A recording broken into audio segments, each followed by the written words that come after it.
La métamorphose de la fourmi. Non, il ne s'agit pas de la dernière superproduction de Steven Spielberg, mais de l'évolution du plus petit animal de Volkswagen, la Polo. Après 15 ans d'existence, ce best-seller déjà produit à quelques 2,8 millions d'exemplaires fait donc peau neuve. Toujours disponible en 2 carrosseries à 2 portes, la 2 volumes, sorte de mini-break, et le coupé, la fourmi reçoit une touche de maquillage des plus réussies. Extérieurement, les lignes sont plus rondes, les galbes plus présents, avec les nouveaux pare-chocs qui se fondent harmonieusement dans la carrosserie. Un travail qui ne porte pas seulement ses fruits au niveau esthétique, puisque le CX a ainsi pu être réduit de 10%. L'évolution de l'habitacle va dans le même sens que celui de la carrosserie. Toujours austère, il offre cependant un dessin plus agréable et moins anguleux. Bien dans l'habitude Volkswagen, le tableau de bord est complet et lisible, ce qui contribue à l'impression d'espace que dégage la Polo.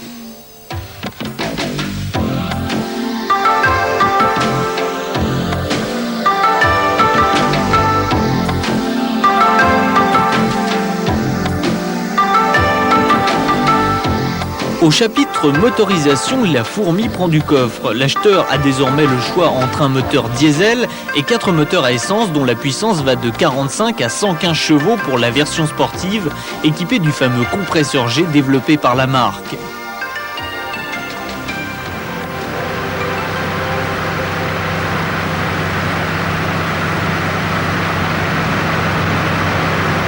À en croire les fiches techniques, ce qui change le moins sur la nouvelle fourmi, c'est l'ensemble châssis-suspension.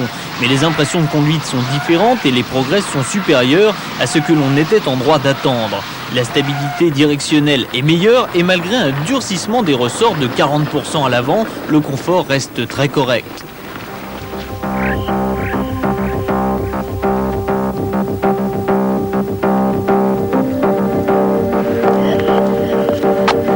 Depuis sa naissance, la Polo séduit plus particulièrement les femmes. Elles sont 55% à apprécier le vaste intérieur de la 2 volumes et près de 72% à avoir eu le coup de foudre pour le coupé.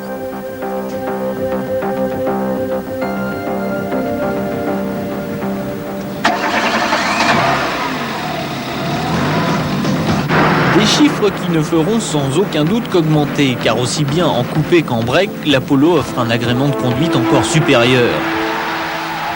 Les performances sont vraiment d'un excellent niveau. Le plus petit moteur de la gamme, le 1043 cm3, doté d'une injection électronique sophistiquée, permettant déjà à la fourmi de base d'atteindre 145 km/h.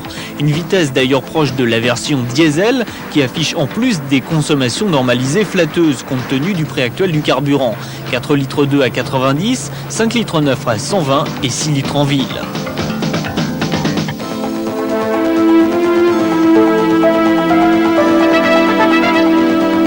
Un dernier mot enfin sur l'enfant terrible de la fourmilière, la Polo G40. Un petit monstre dont le moteur suralimenté par un compresseur G fournit bizarrement beaucoup plus de sensations que ses grandes sœurs équipées du même type d'alimentation. 196 km/h en vitesse de pointe, mais surtout des reprises vives et un comportement nettement meilleur que l'ancienne version. Reste à part les prix, et là la fourmi ne risque pas de vous démunir quand la bise viendra, 51 600 francs pour le modèle de base et 61 900 pour la diesel.